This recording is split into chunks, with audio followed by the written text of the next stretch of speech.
Mere Conservatism.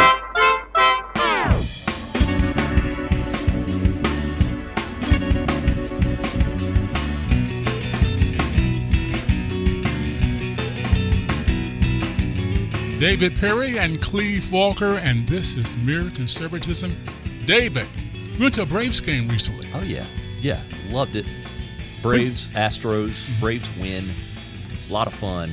When you go to Braves games, they seem to win every time you go. They do win a lot when I go. All right. Why can't you have this impact on the GOP? Okay. I don't know. Where should I go to make them win? I don't know where.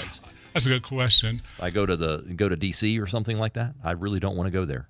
Have you been to any political rallies? I've been to a few. I went to some Tea Party rallies right. back when the Tea Party started, but I'm very skeptical of things like that. So what I did at the Tea Party rallies is I stood in the back. Okay. And just a little thing about me, I don't know why I'm like this, but I am very careful about these things. Just why? Because the Tea Party too. Mm-hmm. When I went, I wasn't really sure exactly what everybody there stood for and what was going to happen. Good point. And so I sort of like to observe. Yeah, good point. And just see before I feel like I'm really participating. So that's what I did with these Tea Party meetings. I haven't been to a Biden rally. I probably won't go to a Biden rally. Does he do those? They're very small groups of people. So very small. Haven't been to a Trump rally. None of my senators or congressmen have I ever been to. Actually, you know what? I think I went to a debate for state senate one time, something like that. But no, typically I don't go to the rallies. I'm not a cheerleader for politicians. Gotcha.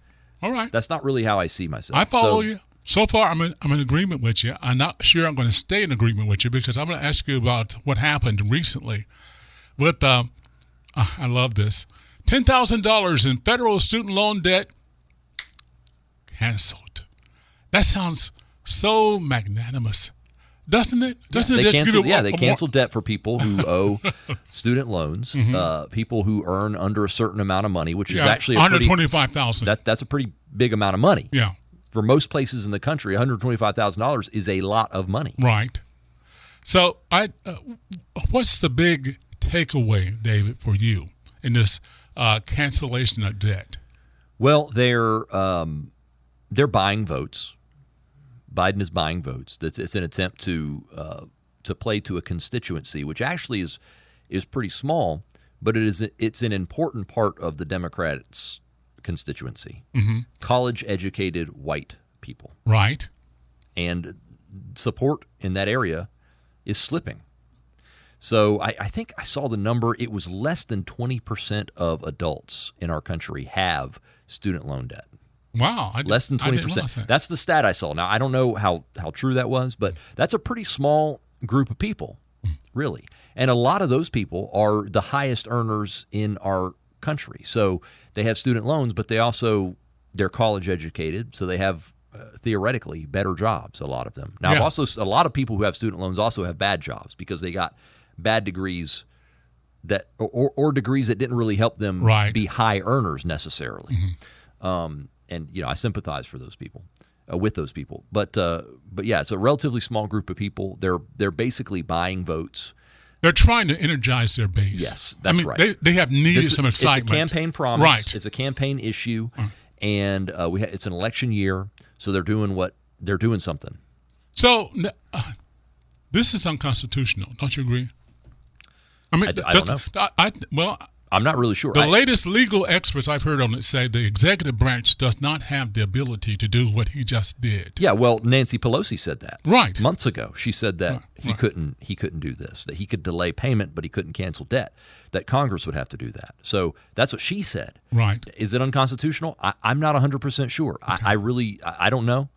I think it is, but whether it is or not, should the Republicans challenge it in court?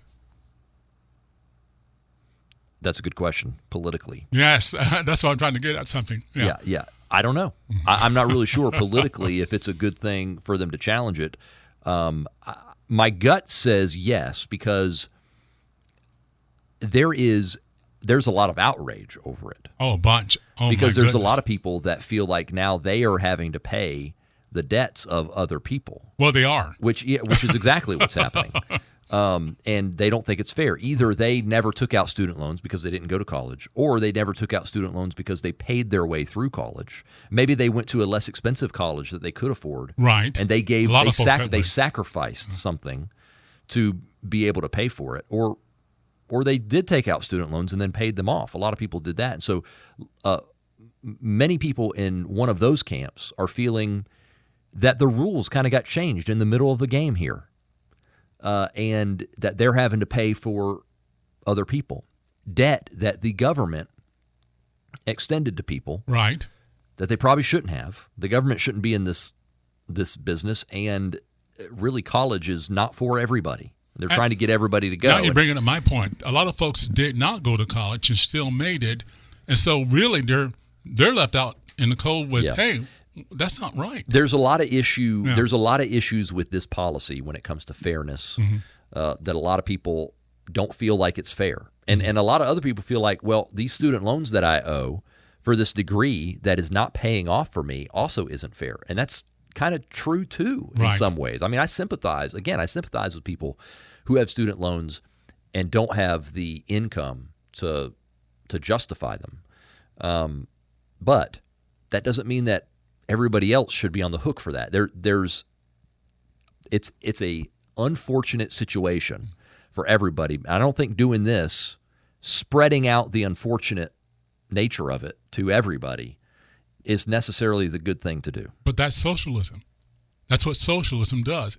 It doesn't spread the wealth.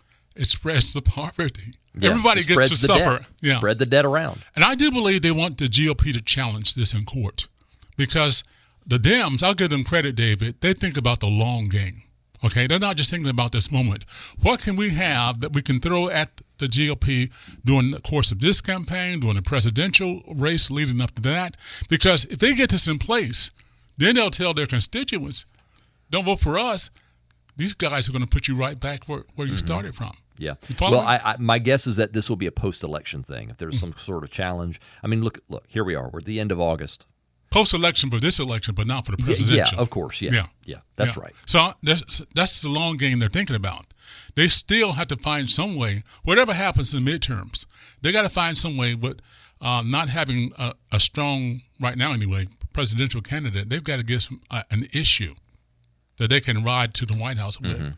They thought it was abortion. Yes, and they're still thinking that. That's not over with yet.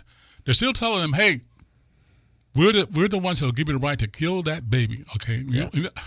I have a hard time even wrapping my head, David, around that. I'm sorry. We've seen some, though, movement here in an election year on some Democratic priorities, like the student loan stuff, like the green agenda. They passed the Inflation Reduction Act, which has nothing to do with inflation. We all knew that. Well, it has a lot to do with inflation, but it makes it worse. Right. By the way, this student loan thing could make inflation worse as well. See, it will. The problem is that what do people do with the money that they're not now spending to pay back their student loans? Now they've got this money, and inflation is too much money chasing too few goods. This is like giving somebody $10,000 in a way. It will add to the inflation. No doubt about it. It seems like it's going to. Yeah. Mm-hmm. So anyway, they got it done. President Biden came out of hibernation to sign it. Now he's going back into hibernation. Have you noticed they're trying to really keep him out? Yeah, he hasn't been out much lately. What do you think is behind that? Why is that? He's tired. He's old. He's tired.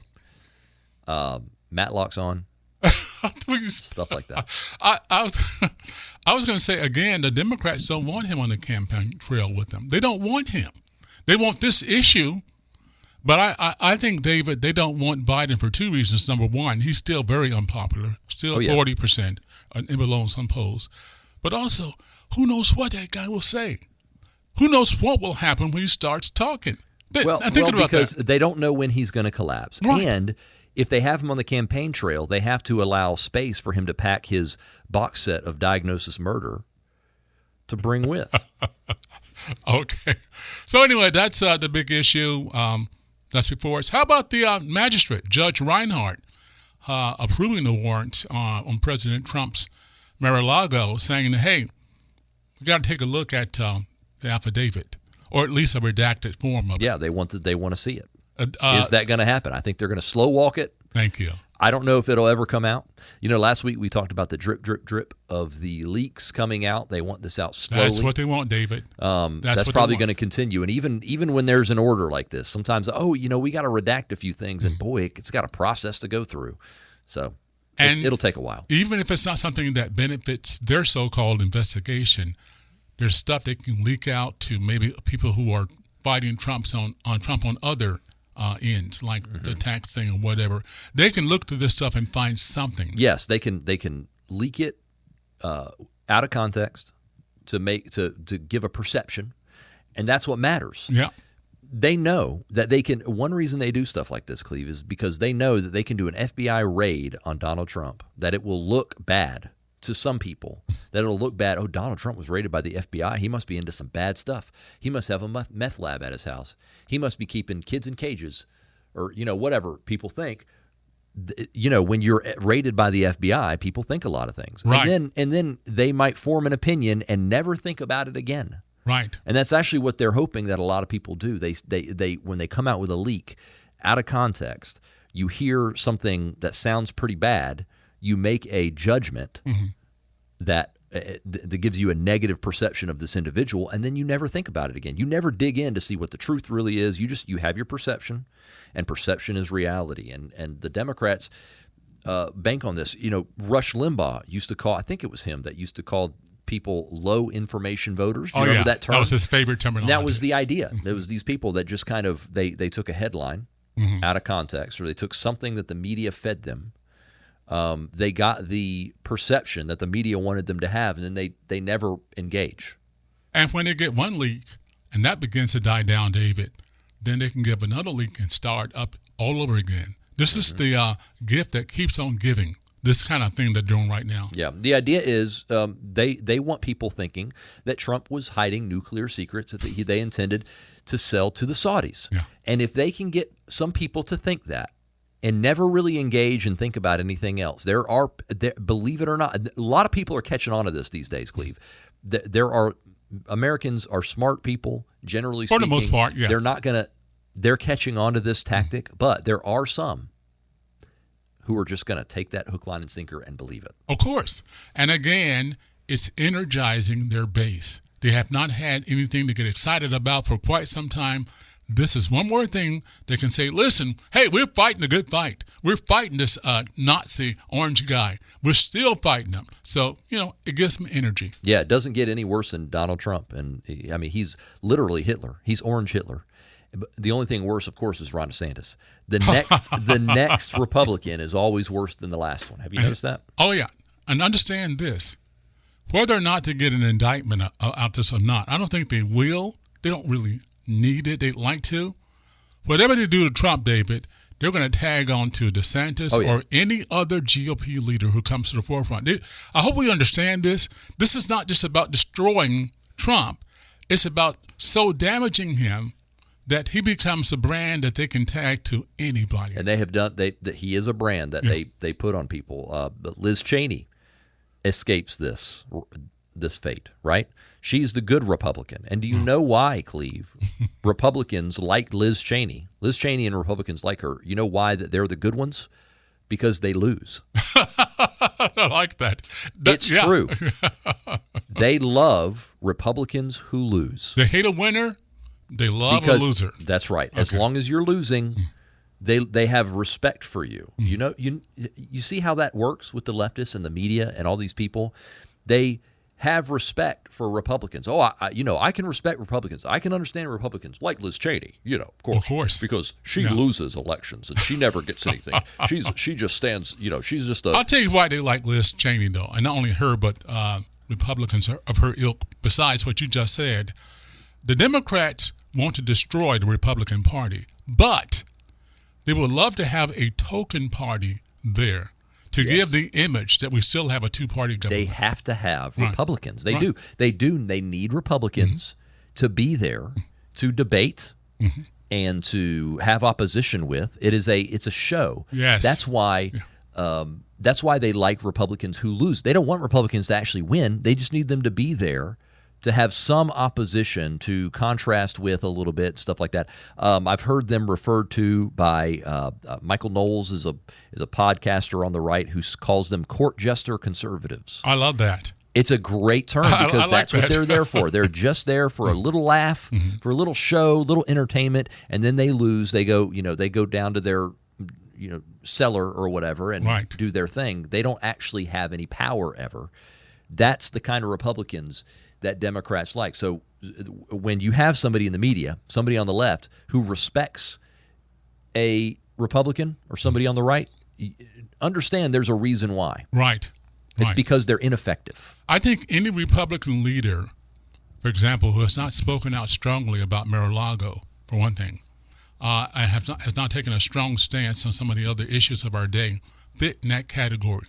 The Democrats want them to win. They want that to become the new GOP that will just simply, give them the image that we're reaching across the aisle. Saying we're working with them. And, of course, working with them always means the Democrat gets what they want. Yeah.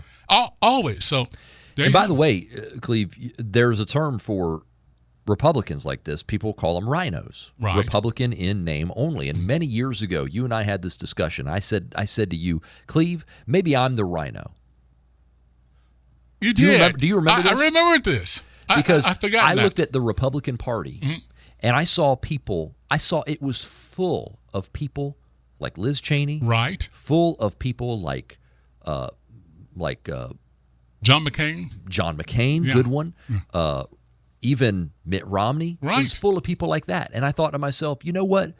That's the Republican Party. It's John McCain. It's Mitt Romney. It's Liz Cheney.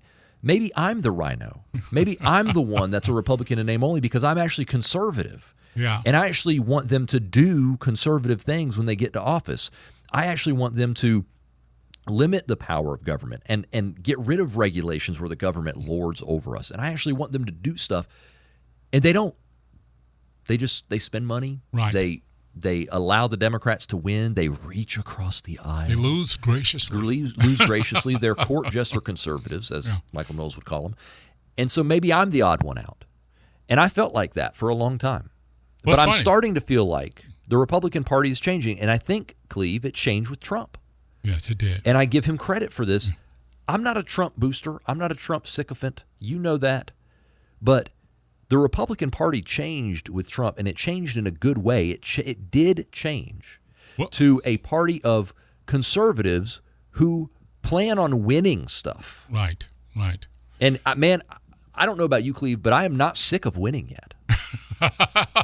Which Trump promised we would get. I agree with you. Trump taught us how to fight, and Trump has inspired a new generation. Some of the newcomers I'm seeing coming along, I'm very excited about them. I really am. Because they're no longer trying to get good attention from the media. Right. They're no longer trying to reach across the aisle. They're no longer trying to begging to compromise on important issues. Oh, no, yeah. I mean, some of them still do, and they're not all perfect, don't get me wrong. What you're seeing is more Republicans who are people that I feel like are like me, instead of people like Mitt Romney and Liz Cheney and the whatever token Republican they get on The View sometimes. Meghan McCain was on there for a while, and John McCain. These people, I'm sorry, I have nothing in common with you. And they feel like very little. They have nothing in common with you, too. They made that perfectly clear. But anyway, next story. That's very good. Ron DeSantis, speaking of people who I think who are coming along in the ilk of Donald Trump, but in a different way. He's very effective. David, he continues to impress me more and more. He recently endorsed a bunch of folks, for example, to flip the Sarasota School Board to a conservative majority. It had been a liberal majority there for like years and years and years. And the reason to me that's important, David, is because we got to start at the grassroots. It's not just the Senate and representatives we got to win. We got to win these city councils. We got to win these superintendents of schools. We got to win there too. Probably a little unusual for the governor to get involved the way he did in school board races. Yeah. But he did it all over the state. Miami-Dade County also flipped conservative. That's right. The school district that's over Jacksonville went conservative. I'm so excited about that. Yeah, it's good. And at it's because of, well, maybe not only because of what Ron DeSantis has done, but he got behind it. Yeah. He helped a lot of these candidates get elected at these school boards, and yes, it's very important. And when he threw his weight behind him, it gave them the extra push. Mm-hmm. And they're giving him credit, many of them, saying, hey, when he came out for us, you could tell the difference. So, and again, that's so important because we got to start at the local level. I hated that the progressives they were smart as they were to start at that level. That's where they started. And it's really the reason why they have made the inroads they've made today, because we backed out of it. I mean, on the community level, we said, okay, you handle it. You got the PhD. Yeah, you take over. I still want to see you on somebody's city council, David. Me? Yes, you. Yes, you. Are you my campaign manager? You going to launch I would my be. campaign? I listen. I can't afford you. It's going to take folks like yourself. Not only that, but I'm not poo-pooing us senior citizens, but we need more people in your demo, to get involved. And maybe it's not you, but I'm saying we need your kind. We need your ilk, because they've done this. The Dems, the progressives, that's what they've done. And they've been very, very effective in doing it. Again, it's why we're here where we're at right now, especially in taking over colleges and churning out these liberals and law professors who have gone into law and changed everything there. So we're starting from behind, but I still don't believe it's too late. How about you? No, I don't think it is, and I think some of these, some of the results of some of these elections is evidence of that. We need. It's similar. I don't want to go too far with this comparison. Please don't take this the wrong way, but it's similar in some ways to living out our Christianity. Living out our faith. How so? We need to live out our conservatism as well, those of us who are conservative. Now, Gotcha. the reason I want to be careful with this analogy is, please understand, I'm not equating the two. You're not saved by your conservative values and your conservative beliefs, okay? I'm not saying that at all. Gotcha. I do think that your faith will inform your values when it comes to your politics, and my belief is that ought to push you towards conservative ideals, but that's we can talk about that later. When you, as a Christian, when you go to your job, you ought to take your faith with you. There shouldn't be any circumstance that you enter the room or enter a profession, enter in anything where you leave your faith in Christ behind and live as if that isn't the motivating factor in your life, right? Right. No argument. That's how you live out your faith in every area of your life, everything you do, your job, your community, it should be. all those things, your church. And I think that conservatism should be very similar to that. And so what I'm saying is that we need conservatives who will act like conservatives to be teachers. Right. And we need them to be coaches. And we need them to be city council members. And I want to say this. Go ahead. School board members and bankers and radio hosts and all kinds of different areas. And I'm going to say this. There are many good conservatives who are not Christians. All right. And I respect that. But I agree with you that if you're a Christian, your values, and I'm just going to be honest, David, I think your values will fall more along conservative lines than not. I really believe that if you're a believer. Now, I'm going to make another statement more controversial than that one, and it's this. I believe if you're a Christian, if you're born again through faith in Christ, and you're a Democrat, I think you need to give serious thought of withdrawing from that affiliation. I can't tell you what to do. That's between you and God, ultimately. But to me, any true Christian who stays with this group now, this thing that identifies itself as Democrat right now, I really question whether you're hearing from God by staying with them.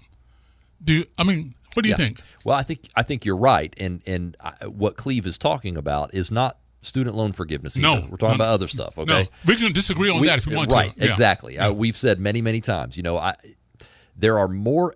I like tax cuts and good economic policy. There's much more important things than that when it comes to my faith and how that informs my political views. But no, I think you're basically right. Maybe there are folks that are dinos. All right. They're Democrats in name only, and maybe they're not like that. I don't think the Democrats allow that.